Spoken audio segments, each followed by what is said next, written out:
Thank you very much. It's lovely to be with you and to talk about walking. I've walked all my life and really enjoy walking. Part of my walking has been pilgrimage. I've walked to Santiago like many other people from French border across the Pyrenees, which was 4 days of walking. And I remember doing that feeling after about a week. This is what our bodies were meant to be doing, waking up in the morning just feeling excited about being out in the open and having the whole day stretching out in front of me. And when you're walking, when you walk with people, it always seems to me that you open up in a way that maybe sometimes you're a bit shy or restricted to do when you're in busy London life. But when you're walking side by side with someone, it seems like everything opens up and you can speak from your heart.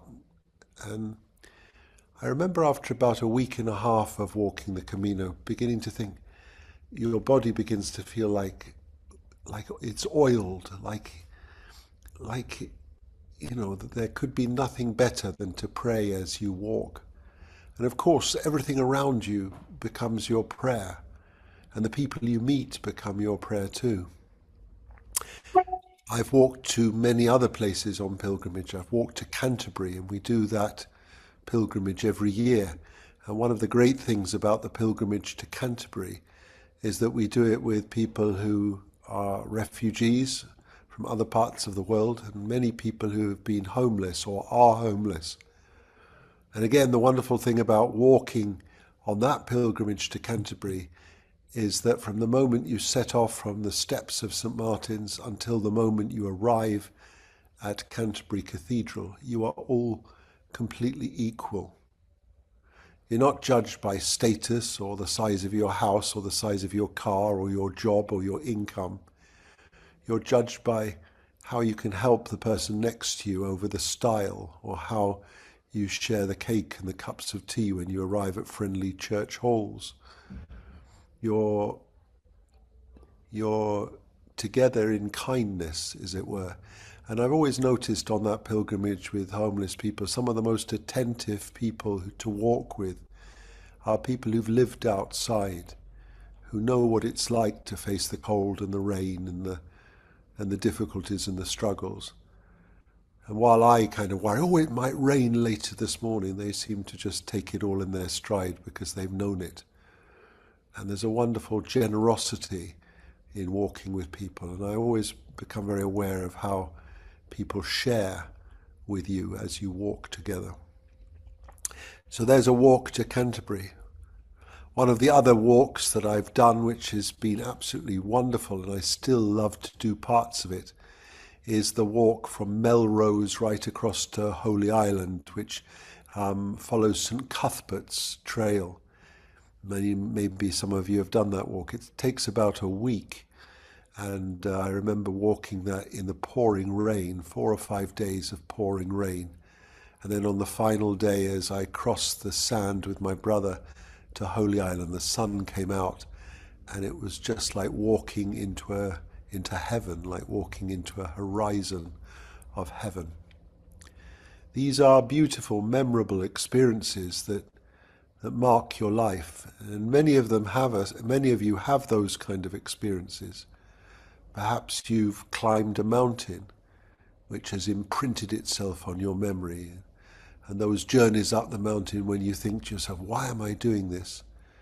And then the moment when you actually reach the top and you understand completely why you're doing this, because you see the world laid out before you and you feel that huge sense of fulfillment and achievement and unity with the people who've struggled with you.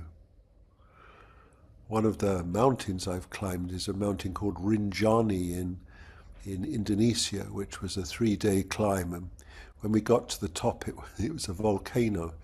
It was so cold on the top of the mountain that the person who was leading our group suggested that we all went into the hot water lake, which was heated by the sulfur of the volcano. And it was so cold outside that we laid in the lake for about 5 or 6 hours, just feeling the warmth of the water. These are memories you never forget.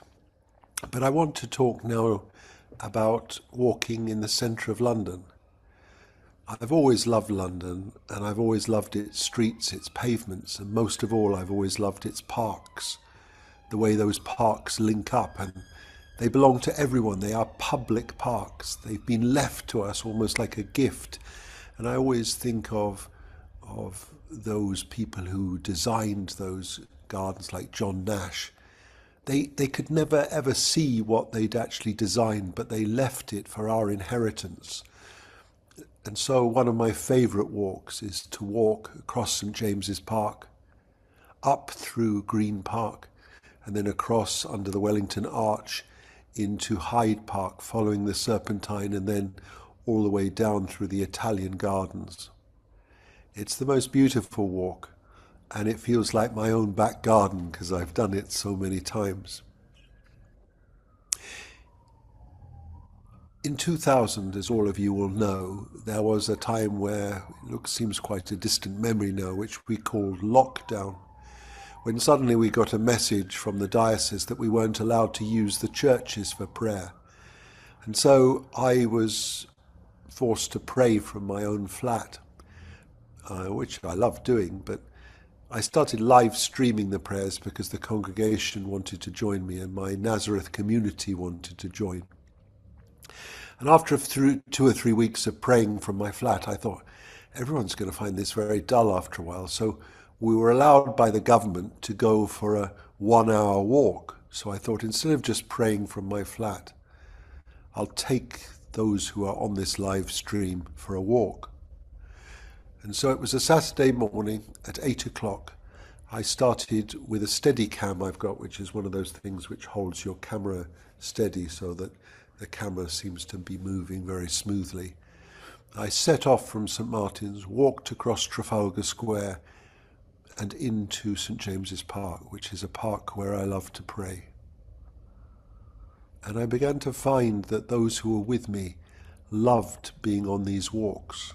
What did they love about it?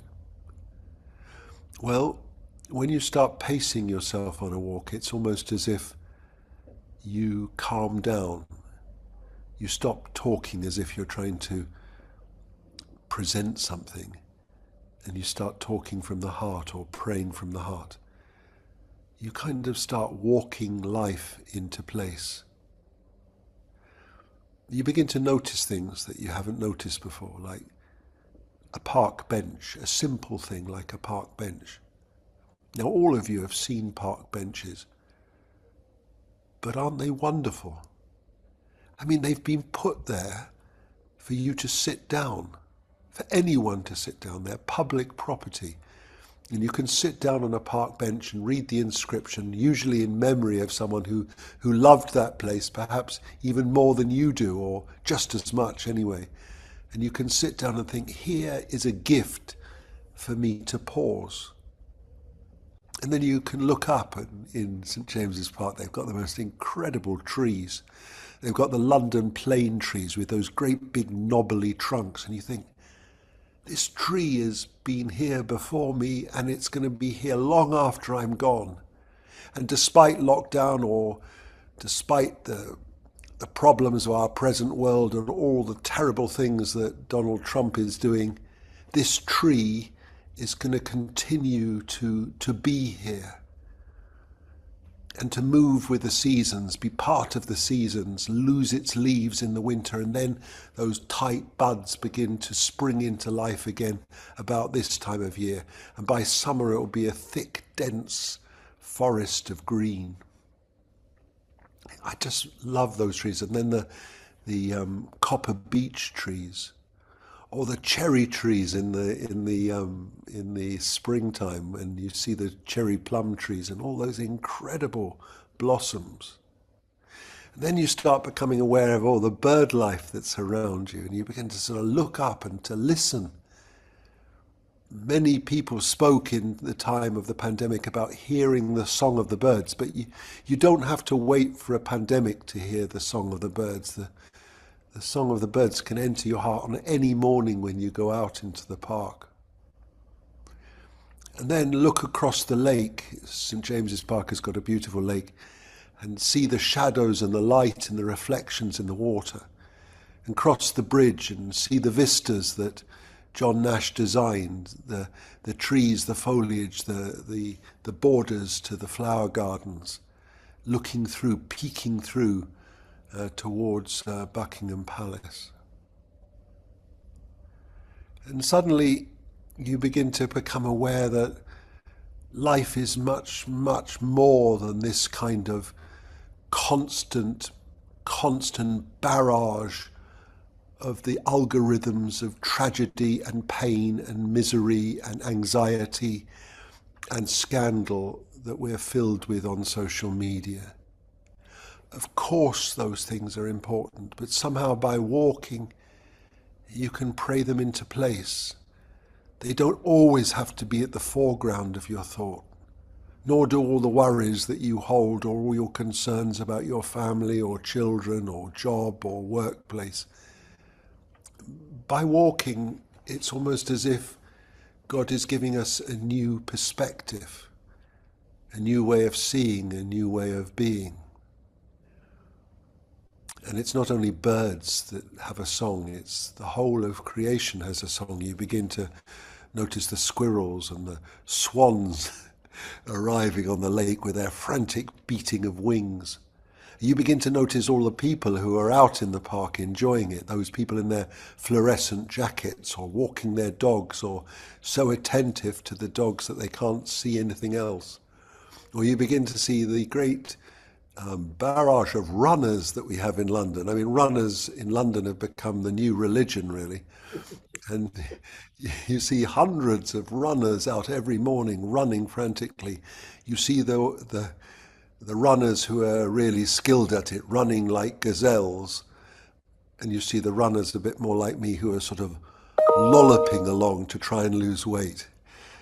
And keep on stopping for a quick breath of air. And you begin to realize that they're part of your prayer too. Everyone can become part of your prayer. And you begin to see that life is much more than you and your own anxieties and your own prayers, but that there is an above and a beside and a below and a beneath and an inside. And you begin to see life with a new perspective. Here is a bit from my book, The City is My Monastery, which I've written about that walk across the park. Each day we need to find a space to walk with God. Follow me, Jesus says. Follow, to look, to hear, to touch, to breathe in, to hold within, to breathe out, to share, to catch the scent of the season. Let your walking become your prayer. Let your breathing in and your breathing out become your gift and your offering. Look up and look out. Feel the earth. Taste the rain. Don't be frightened of it. Feel the shiver of the cold, the warmth of the sun, the gust of wind unbalancing you and filling your lungs. See the sky. See the shape and the movement of the clouds, the position of the sun, the movement of the trees, the colour, the shape, the light, the shadow, the branches. Watch for the messengers of grace. They will come as you walk, when you're least expecting. And see the people you pass, the lives they carry, the stories in their faces, the fragments of strange conversations you catch as you walk past. Look at the relationship of those walking together. The pain of some you pass like a cry, longing for healing, or the intimacy and the love, or the laughter, the colour, the youth, the age, the different heights and breadths of people. Imagine choosing the clothes that they are wearing, the beauty and uniqueness of each face, however young or old. Let this humanity also be your prayer. the understandable and the incomprehensible. Each and every person made in the image of God. Each person known by the Creator. Each person loved by the Creator. As you walk, be filled with compassion. Compassion for the world and the wonder of creation. Compassion too for the people you pass. Look upon creation with the eyes of a loving father or mother. Let your walking be your offering. Let this walking be your prayer. When you walk, you are the prayer. So, I'm talked then about walking across a beautiful park, but it doesn't have to be a park. It can be walking up to the shops. It can be standing in line in front of the till, just looking around you and seeing all the people lined up in front of you. It can be walking along the road and seeing, like I did yesterday, a father kneeling down in front of his young daughter to tie up her shoelace. Just filled me with joy just to see the love of that father for his daughter and her waiting for her shoelace to be tied. It can be waiting at a bus stop. It can be climbing on the bus and climbing off the bus. It can be walking out into the wonderful landscapes of our country, which are so beautiful, especially at this time of year. I think I'm going to end there. If anyone's got any questions for me, I'm very happy to answer. Well, Richard, we'll pause there and have the questions later. So, okay. We'll have Andrews talking as well, and then we'll do all the questions after that. But thank you for that very, very, very, very moving, and especially the quote from your book. So I'd like to invite Andrew now to join us. Andrew. Great, cool. Well, I shall kick off. My name's Andrew Nicholson. I run a little initiative called Random Acts of Wonder. Basically, all to do with sort of well-being activities using creative arts. Really is kind of my thing. I guess my background is really in youth work, so particularly the Methodist Church. So I've worked for a long time in various different youth work contexts in the Methodist Church. Also got some background working in schools in a youth work context as well. But the last sort of 7 years or so, I've been running my own enterprise based around well-being initiatives using creative arts. So a couple of the things that I'm doing, I'm going to be sharing with you today, one of which is beach labyrinths, the other which is walks of wonder. I'll focus probably a bit more on the beach labyrinth stuff, but we'll share a bit on the walks of wonder as well. So there's a beach labyrinth for you, as you can see. So basically, labyrinths, as I'm sure many of you know already, basically a sort of journey kind of to focus the mind. In many different contexts, many different cultures, common to all sorts of different countries and nations and all sorts of things. But there is also a strong Christian context to them too. Now, they're different from mazes. Everybody's probably got lost in a maze at some point. The whole kind of idea with a maze really is that it's got dead ends and tricks and areas to lose yourself in, which can be great fun, but very different intention from a labyrinth, where the idea with a labyrinth is very much about finding yourself. So maybe a maze is more to lose yourself. A labyrinth is an intentional journey to find yourself in some way. It looks a very convoluted path usually, but actually there are no decisions to be made. There's only one route, only one path to be taken. And the only decision you have to make is whether you're going to walk that path or not. So going back sort of in history, the earliest Christian church that people have found that has a labyrinth in is one in Algeria that dates from about 324 AD, which is known as the Sancta Ecclesia labyrinth, which I think translates to something akin to Holy Church. So we know that labyrinths have been used at different points in Christian history for almost as far back as we can find evidence for churches existing. So we know that it's a very ancient tradition, this idea of walking labyrinths. But I guess it's the idea of the walking is the important bit, and intentionally walking. And a labyrinth, of course, allows you to do that in a particular space. Sort of through Christian history, they've kind of gone in and out of fashion. Medieval times, labyrinths were really popular. So monasteries and cathedrals in those sort of eras often had labyrinths. So the most famous one that I expect many of you have heard of is at Chartres Cathedral in France, which dates from the sort of 12th and 13th century, and that thankfully is still there today. That's almost certainly the most famous example of a labyrinth anywhere in the world.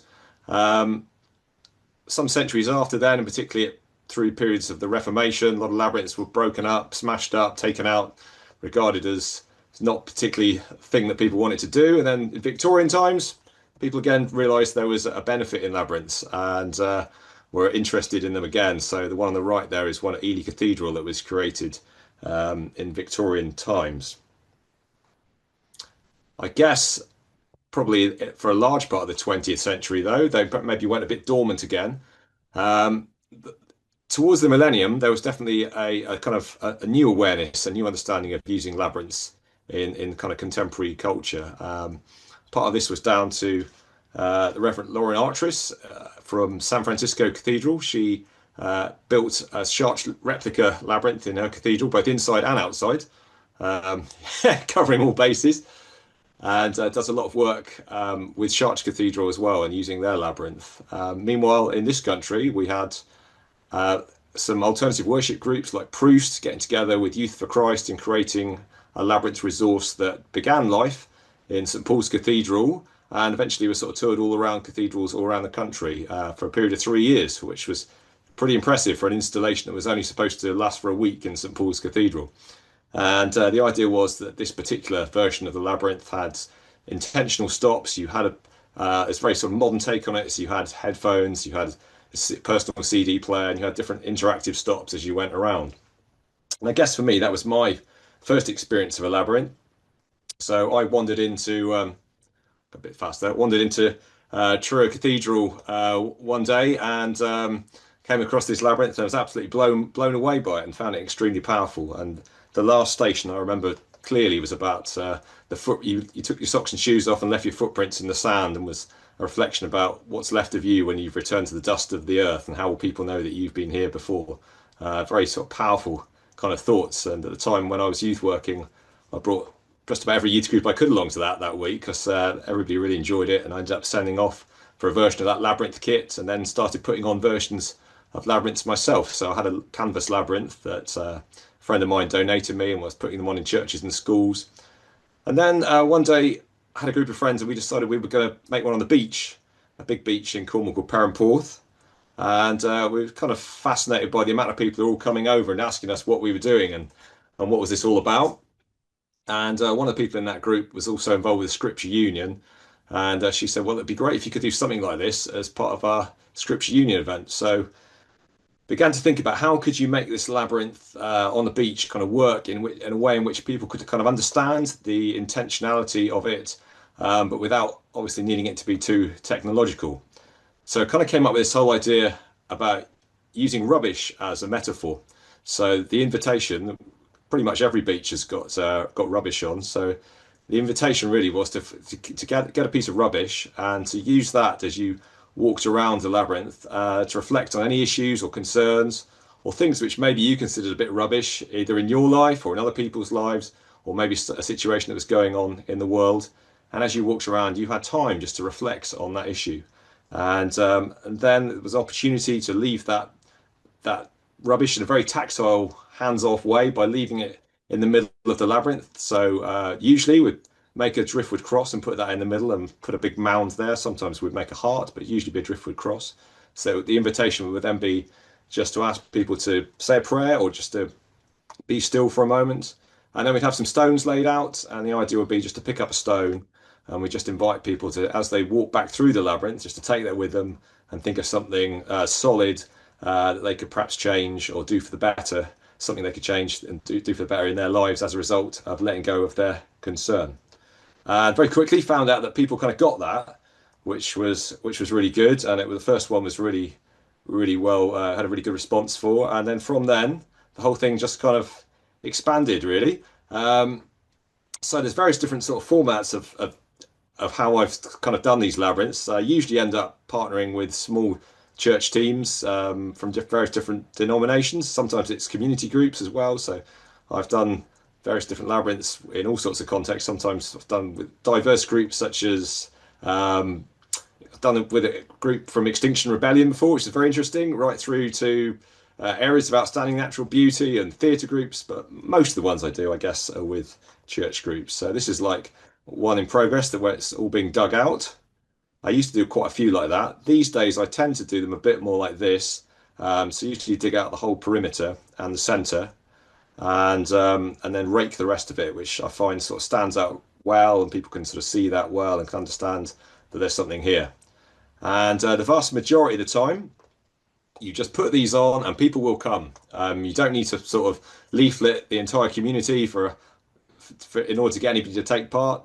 Often when I am working with churches, they like to just advertise that amongst their church, and we get a few people from their church come along. But I would say 90 to 95% of the people that I've ever had walk these labyrinths are just random people who just happen to be there on the day walking through, including, as you can see on the left there, a guy in stilts. So that was quite unusual. That was the one we had at a festival in Newquay last year. And he was walking through in stilts, which was, I think that was a first for my labyrinths anyway. So at the centre, there's just that opportunity just to be still or be quiet, just to let go. As you can see, those three people are doing there just as that labyrinth started. But through the day, as people leave more and more concerns and worries and issues, sort of a huge pile of kind of detritus develops around the cross in the middle, which is, I always feel, a really powerful sign that actually Jesus invites us to leave all our concerns and worries with him.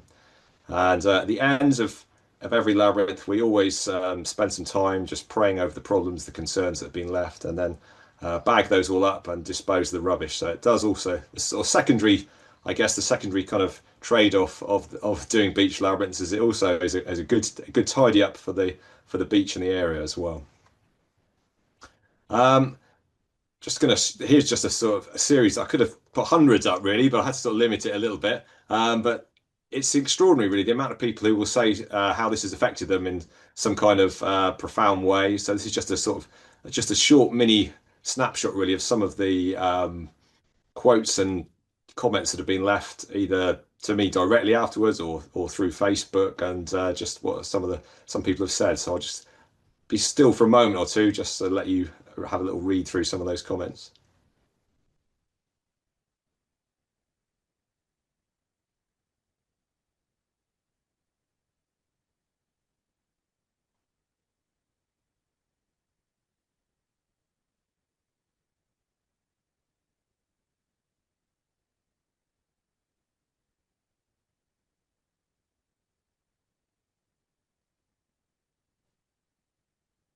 So why does this work? I think is an interesting question. I think part of it is because you are just asking people just to reflect on a concern or issue that they have already. It kind of honors people's own journeys. You're not asking people to understand a whole lot of different theology first, or you're not saying you need to experience this or do that, or it's very, very open for people to kind of experience it in whatever way they want. And pretty much everybody has got a concern or an issue either going on in their lives or people they know or something in the world. I could probably count on one hand the amount of people who said to me, "Oh, I can't think of anything, so I'm not going to walk it." So that would be exceptionally unusual. So you offer that open invitation, and it just allows people to explore at their own pace, and being able to sort of walk whilst you do it definitely has a far more powerful impact, I believe, than if you just kind of gave somebody a bit of rubbish and said, "Okay, just think about this for a couple of minutes." I don't think it kind of works in the same way. So being able to sort of walk and set the pace as you're doing it seems to definitely add to the experience. I had a lady in Torquay who walked it a couple of years ago, and I've never seen anyone walk it as slowly in my life. She took at least 45 minutes to walk into the centre and out of the labyrinth again. And I spoke to her afterwards, and I said, "That's amazing." I said, I was really kind of in awe how you managed to walk it that slowly. I don't think I could do that." And she said, "Did I walk it slowly? I didn't even know I was walking slowly." It's just so interesting how people will get lost in their thoughts and there's just this permission to have a bit of space to reflect and to be able to use it in that way, because often we don't realize how little space people have to reflect on anything in life. people's lives are so full up with so many different things that actually just the permission to have a few minutes just to be still and reflect on something is so precious. I think it works really well for children, and I love the way that children will often do this, and they will come back and then get their parents or grandparents to walk it afterwards. And sometimes you end up having a really powerful conversation with a parent or grandparent who would never have walked it but for their children having done it first, which I think is always really interesting. I love the idea that children can be the pioneers sometimes for the adults. And just a quote there from a minister, Anglican minister in Wembury. He thought it was the 2 years that he'd been in post there when we did a labyrinth day. It was the best thing they'd done in the whole time that he'd been in post, and that it was great that the whole congregation got involved with helping to create it. So just a little fact file on it so far.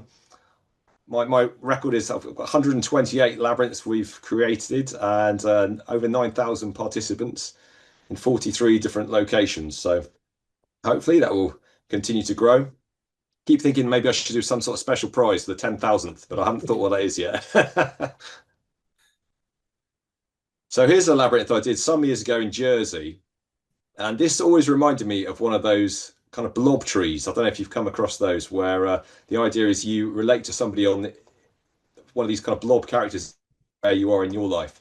And this reminded me of that because there are sort of people there in all sorts of different kind of poses. And, you've got somebody at the outside looking in. There's somebody sort of teetering a little bit as they're walking along, looking like they might be losing their balance. Somebody stooping over at the cross. There's two people having an embrace. There's somebody sort of almost lost in their thoughts at the back, wandering around. And there's sort of people in the distance in the background. So I would just like you to spend a moment just reflecting perhaps on maybe who you identify with in that labyrinth, as I'm going to read to you a poem I wrote about this particular labyrinth called Sacred Shapes. Sacred shapes in the sand meander. I watch a procession of slow, purposeful footsteps. The litter of life gathers, welcomed. Assembled problems abandoned. Hope filters through the flotsam. A symbol of pain transformed. Tears are spilt. Heavy hearts begin to heal. Stones are grasped, held tightly. Amidst the chaos of our condition, a path of simplicity emerges. Whispered echoes of ancient tracks, once placed by Celtic saints, awaken. And through the morning mist, the sunshine blazes.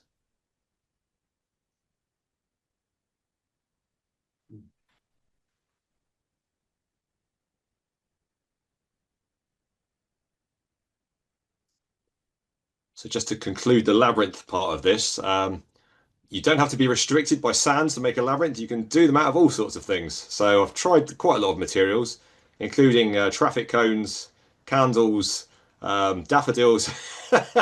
You'd think of it. I've tried to have a go at it at some point. So the daffodil one there is in my village in Tresillian, where I planted 2,500 daffodil bulbs, which are just all coming up at the moment, actually. So that's been there for 5 or 6 years now. The traffic cones one was one I did as part of Bible Fresh Festival, and had different quotes all about proverbs that were sort of pinned to some of the cones, and just asking people to reflect on whether they could relate to those proverbs in some way. And then at the centre had a little tree with a load of luggage labels, and just invited people to write down what was the proverb of their life they would like to leave with other people. And it was fascinating, the amount of people who all entered into that, who just left some really profound things. There was, bearing in mind, it's a completely public space in the middle of a city centre. I think there was maybe 2 silly ones that people have put, and maybe about 180 really interesting ones. So, sometimes just having the opportunity to ask people to share something works really well. So briefly, I'm going to move on to Walks of Wonder. This is kind of an initiative, like a sort of mini pilgrimage kind of initiative, I guess, based around intentional sort of stops and journeying together. This to me came to me from Reverend Mark Dunn Wilson, who's the Methodist minister in Cornwall. On his sabbatical, he came up with this sort of whole thing about faith on foot, and what might church look like if it was just based on foot and on the move, all the time, and you weren't confined by buildings, but your church actually was the walking. And he was quite inspired, I think, by a chap called Mark Buchanan and his book God Walk, who I think in turn was inspired by Koyama Kosuke, the 3 miles an hour God. So basically, this whole idea that Jesus in his ministries is usually on the way from somewhere to somebody else, and he keeps encountering people on foot. And in life at the moment, how life is so busy, so congested, and we're in such a hurry all the time, that actually do we end up missing a lot of the blessings of God because we are 83 miles an hour rather than 3 miles an hour, and being in step with God in that way. So after sort of chatting with Mark, I was finding it quite difficult sometimes when somebody comes up with an idea. He felt he didn't have the capacity to sort of develop it anymore. And at first I found it difficult to kind of get exactly where he was coming from. But I'm particularly interested in nature and in birds. In fact, I see Andrew Yates out quite often when I'm birding on my river. And he said you can add a whole nother level to this by all your kind of nature knowledge that you can bring into these walks. And then when he convinced me that he really didn't have any more time to do anything with it, I was like, okay, I'll try and see what I can do and develop it in some way. So what's kind of emerged is this sort of pattern of these kind of mini pilgrimage, multi-sensory group walks where there are sort of specific times for people to sort of stop and share together. The idea is that you touch things, you smell things, you listen, you use your eyes, you use your senses to what's around you. And it's amazing when you start to really stop and focus and notice properly what's around you. It's amazing how God can speak to us in our immediate environment. And sometimes these triggers can be natural things, sometimes they can be very much man-made things.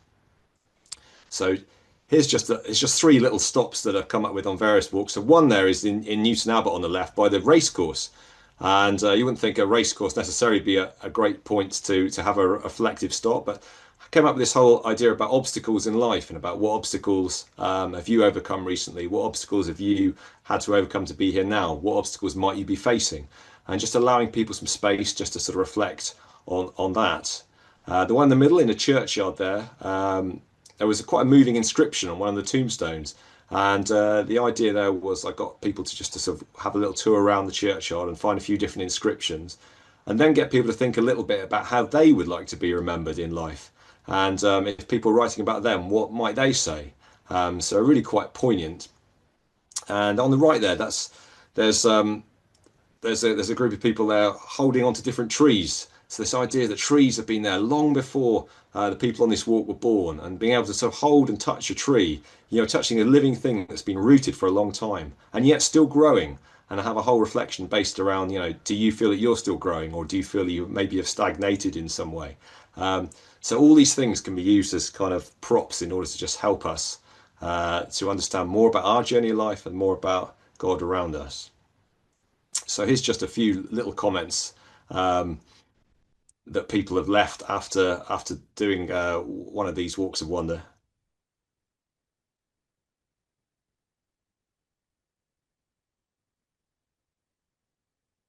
I thought the tunnel one there was particularly interesting. So as we walked through this narrow tunnel underneath a railway line, and the idea was you reflected about dark times in your life, and it was amazing that this particular person that was actually doing this walk with somebody else who helped them through that dark time. So that was particularly appropriate.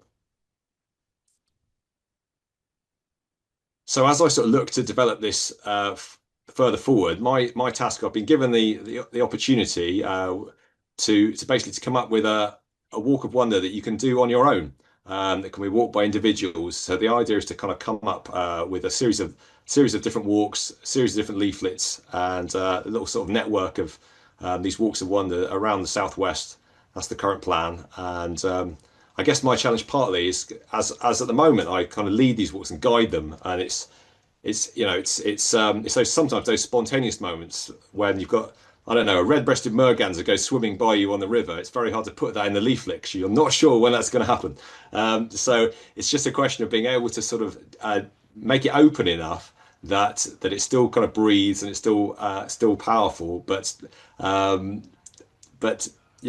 to have those moments that are going to be like overly sort of dependent on things you can't control. So that's something that I'm currently developing. So it'll be interesting to see how that all pans out. But anyway, so that's a little bit A little bit of my story with